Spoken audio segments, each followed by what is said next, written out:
Les vieux jouets. Il était une fois Muscade, l'ours blanc, et Papou l'éléphant rouge, deux vieux jouets abandonnés et malheureux au fond d'une malle. Ils avaient appartenu autrefois à des enfants, mais ceux-ci avaient oublié. Ils avaient grandi et ils préféraient jouer avec de nouveaux jouets. Un soir, Papou dit à Muscade : « Il y a très longtemps, j'ai entendu parler d'un endroit où les vieux jouets sont réparés, dorlotés et aimés comme s'ils étaient neufs. » Muscade, qui somnolait, se redressa. « Où est-ce » demanda-t-il. « C'est loin, au fond d'une forêt, dans un pays où il neige toute l'année, répondit Papou. Sans hésiter, l'ours et l'éléphant bondirent hors de la malle et s'enfuirent. Les deux jouets trottinèrent toute la nuit. Soudain, une forêt se dressa devant eux, épaisse et menaçante. Papou et Muscade se regardèrent anxieux. Ils entrèrent dans les bois.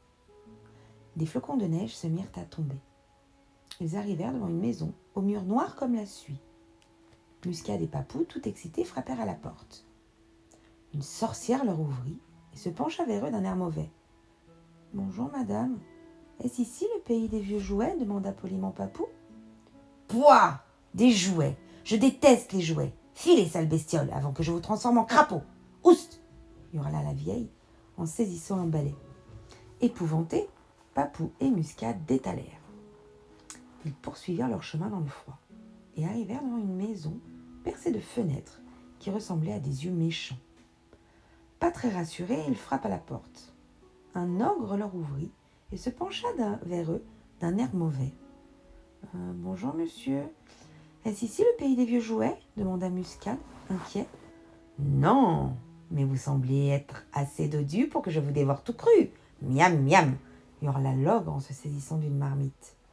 Terrifiés, Papou et Muscade prirent la fuite. Ils marchèrent encore longtemps. Ils étaient fatigués. Enfin, ils arrivèrent devant une petite maison coquette et décorée de guirlandes. De drôles d'animaux, avec de grands bois sur la tête, dormaient dans un petit enclos.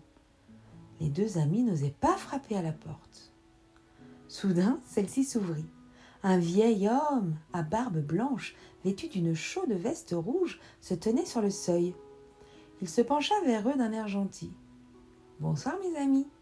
Vous avez l'air épuisés. Entrez vite vous réchauffer. » Derrière le bonhomme, Muscade et Papou aperçurent des poupées qui jouaient à cache-cache, des petits soldats qui jouaient aux dames, des ours en peluche qui jouaient du tambour et des centaines de vieux jouets en train de rire et s'amuser.